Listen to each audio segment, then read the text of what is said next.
ఏం కూర వండుతున్నావు?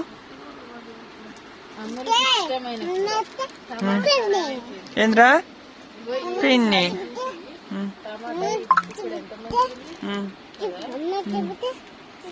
ఖరాబ్ అయిందా?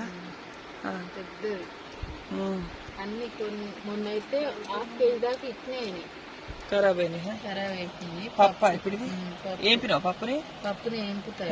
ఉంది అందుకే పప్పు అయితే ఏంపినా. మామూలు పొద్దున కావాలని అడిగితే తెప్పించింది. అలా అయితే పిన్ని అసలు దూరం చూపిస్తా. చపాతీ చేసుకున్నాం. చపాతి చేసుకు. పప్పు అందుకే పెళ్లి పెడుతున్నావా? పప్పు పెన్ను పెడితే చపాతి నేను ఇయ్యాను అమ్ముళ్ళకు. నీ డ్రెస్ ఏంది?